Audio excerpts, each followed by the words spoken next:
Yeah, gua minasan, welcome back again with Mr. K di sini. It's been a long time, right? Pada kesempatan kali ini ya, Mr. K bakal ngebahas soal apa sebenarnya tujuan dari dilakukannya invasi terhadap Elbaf, serta siapa dalang dibalik penyerangan ini sebenarnya. So, tanpa cicut juga jelas, monggo enjoy ke pembahasannya. Oke, let's go. Seperti yang udah kita ketahui, Elbaf saat ini tengah mengalami kondisi yang sulit. Invasi yang dilakuin oleh 3 gasnek aja ya, rupanya udah cukup bikin tanah yang dihuni para raksasa diisi dengan gonjang ganjing. Mungkin dari kita banyak yang menganggap ini sebagai sesuatu yang biasa aja lah ya. Ada Luffy di sono, udah pasti musuh juga bakal mindir lah ya. Tapi sebenarnya gak sesederhana itu.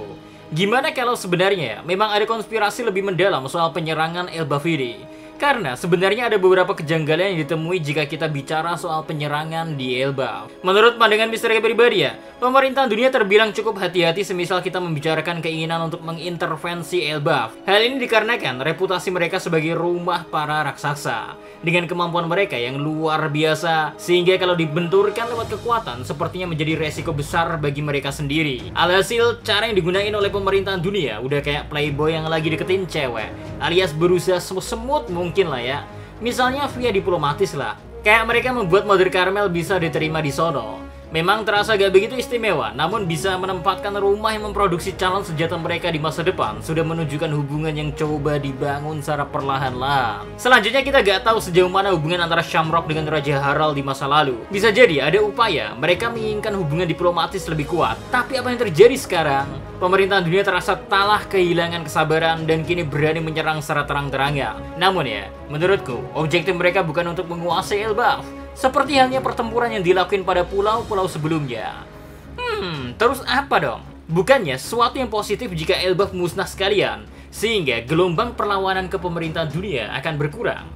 Ya, pemerintah dunia tentunya gak berpikir untuk sekarang, Re. Mereka ini terkesan cukup berambisi semisal ngomongin DNA para raksasa. Lebih tepatnya, ras dengan kekuatan yang luar biasa ini. So, my feeling adalah adanya indikasi bahwa tujuan mereka memang bukan untuk menaklukkan Elbaf, melainkan lebih ke upaya untuk membuat pasukan raksasa mereka sendiri. Dari mana asumsi ini berasal? Simple, Re. Karena yang berusaha diculik oleh pemerintahan dunia merupakan anak-anak. Kalau mereka mau menguasai, harusnya ya kalahkan aja pentolan di Elbaf, Dory, dan Brogy misalnya. Atau sekalian aja si Yonko yang terafiliasi sama Elbaf, yakni Akagami no Sense. Tapi mereka sadar, semua itu terlalu beresiko dan membutuhkan kekuatan tempur yang lebih besar. Sama aja bikin medan perang yang luar biasa. Kalau niat mereka mau demikian, sehingga hampir dipastikannya tujuan mereka memang bukan itu. Terus, bicara soal anak-anak, ada beberapa kemungkinan salah satunya mereka dijadiin kelinci percobaan. Udah hal yang wajar lah ya, anak-anak dipaksa kayak gitu kan. Ingat di Akpang Hazard, itu juga anak-anak yang mau diupayakan untuk diuji coba dalam penelitian Gigentification. Nah, DNA para anak-anak kecil ini ya, yang mau diupayakan agar hasilnya lebih akurat. Loh, kenapa bisa demikian? Bukankah udah gak tepat main penelitian-penelitian lagi? Terlebih di sisi Gorosei gak ada lagi peneliti alias Saturn. Lantas siapa yang akan memimpin proyek ini? Jawabannya masih ada kok. Yaps, pemerintahan dunia masih punya York sebagai salah satu dari avatar Vegapunk. Tentunya ia mungkin masih punya kecerdasan Vegapunk itu sendiri. Apalagi dia memang udah menepikan sisi kemanusiaannya. Gak seperti Vegapunk dulu yang sangat menentang keinginan penelitian Caesar karena dianggap tak beretika. Kalau kata York ya, ditanya soal beginian, ya dia jawab dasmu etik, mungkin. Lanjut, kalau bukan anak-anak dijadiin penelitian, apalagi nih? Masih ada kemungkinan lain sih, seperti mereka yang hendak dijadiin sekedar sandera. Untuk kemudian mereka bakal melakukan negosiasi terhadap para raksasa Elbaf agar mau memberi kekuatan dan beri pihak ke pemerintahan dunia dalam perang akhir yang akan terjadi di masa mendatang. Semuanya bisa terjadi sih, tapi mari kita menyorot kemungkinan pertama terlebih dahulu soal anak-anak yang akan dijadiin kelinci percobaan itu, karena ini lebih menarik sih, Re. Pemerintahan dunia pada dasarnya sudah sangat bernafsu pada upaya menciptakan manusia raksasa. Hal ini disinggung oleh Law di chapter 668. Tujuannya ya gak lain untuk memperkuat militer mereka. Namun segala upaya ini mentok, Re. Karena kemampuan riset pemerintahan dunia ya segitu-segitu aja. Yang dipikirin cuma mengeruk keuntungan dari yang mereka kuasain aja. Sekarang mereka punya potensi untuk melanjutkan kembali Rek, sama halnya dengan dulu mereka yang nggak bisa gunain senjata penghancur yang memusnahkan Lucia Kingdom. Tapi, sejak ada Mother Flame, permasalahan ini bisa diatasi. Soal Gigantification ini juga sama, mereka punya Yok, kloningan dari Vegapunk.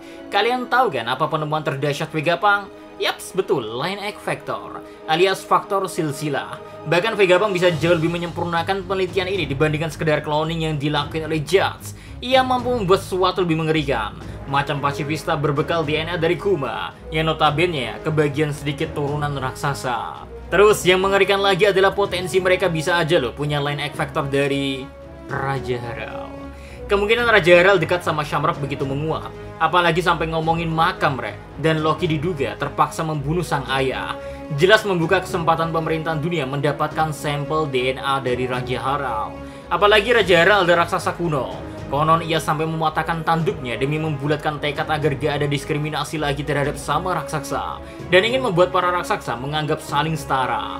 Sampel raksasa kuno atau raksasa asli Elbaf yang berkemungkinan dimiliki pemerintahan dunia ini jelas akan sangat menguntungkan bagi mereka Jadi ya, punya sampel anak-anak ditambah raksasa kuno, terus ada Yok satelit Vegapunk.